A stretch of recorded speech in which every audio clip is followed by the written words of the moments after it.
In last week's video, I provided an introduction to dynamic arrays, and in this video, I'm sticking with the same topic. For years, one of the first things that Excel users learned was how to create absolute cell references using the $ or the F4 key. But with the introduction of dynamic arrays, is that still as important as it once was? If you want to follow along, you can download a copy of the practice file from the link in the description below. Here I have a list of ice cream flavours sold by the Excellent Ice Cream Company, together with the US dollar price of each flavour. The company exports its ice cream across Europe and needs to display prices in euros. In column C, I need formulas that convert the prices from US dollar to euros.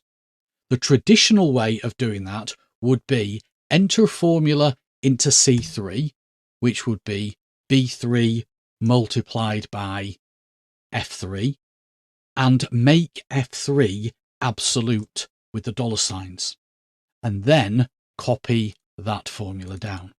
So each formula in column C multiplies the value in column B on that row by the value in F3.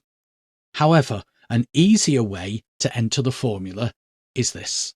I'll just delete those first, go back to C3 and put equals B3 to B12 multiplied by F3 and enter.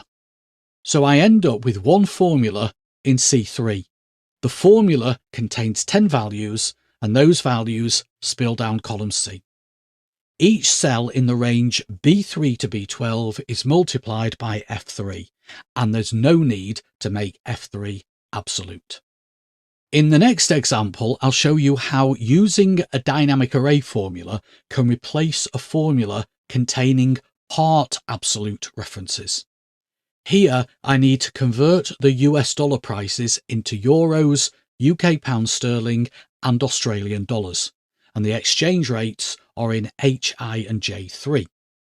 So in C3, I enter a formula which takes the value in B3 and multiplies it by what's in H3. Now I know I need to copy the formula down column C and across to columns D and E. So I need to make the B of B3 absolute, which I will do here, and I need to make the 3 of H3 absolute. And I'm doing that, as I say, so that when the formula is copied down, it keeps the reference to HI and J3, and when the formula is copied across, it keeps the reference to column B. But when you do enter part absolutes, you often have to stop and think about where the $ goes. So I'll press enter, I'll copy the formula down, and I'll copy the formulas across. So I end up with 30 formulas.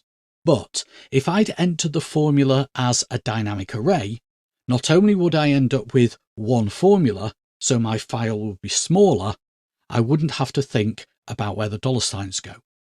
So let me delete all those formulas, go back to C3 and put equals, but this time instead of just selecting B3, I'll select B3 to B12 and multiply that by H3 to J3.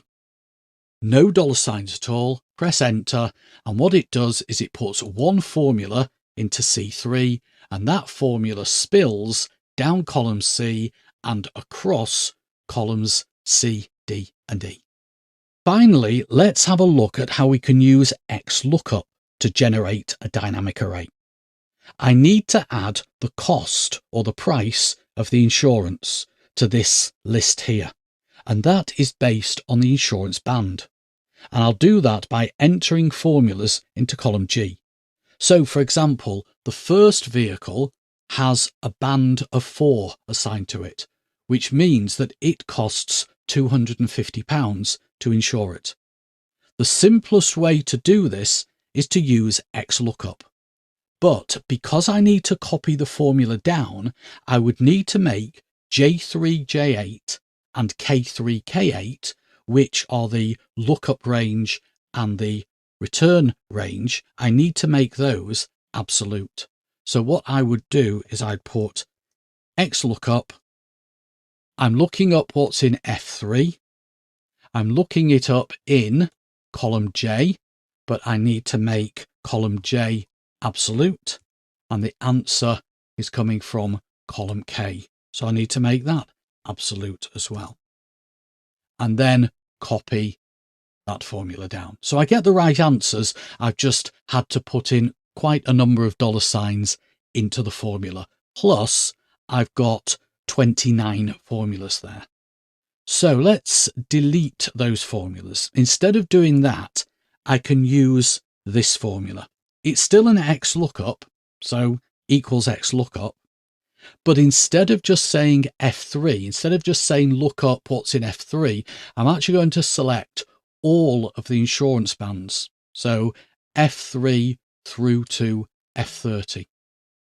Then I put my comma, and then I select J3 to J8, comma, and K3 to K8. So I don't need to put any dollar signs. It's taking each value in F3 to F30, searching for it in J3 to J8, and returning the corresponding value from K3 to K8. So I'll enter that. By using a range as the first argument, F3 to F30, instead of a single cell, F3, Excel treats it as a dynamic array formula, which means there's only one formula in column G rather than 29 formulas, and that formula remains the same all the way down column G. So, have dynamic arrays killed absolute references? No, they've not.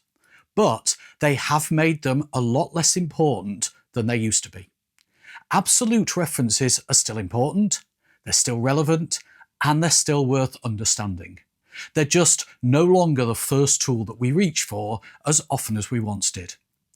Well, I hope you found the video useful. If you did, please give it a thumbs up. And if you'd like more Excel tips and tricks, check out my website at theexceltrainer.co.uk. As always, thank you for watching, and I'll see you in the next video. But until then, have an excellent day.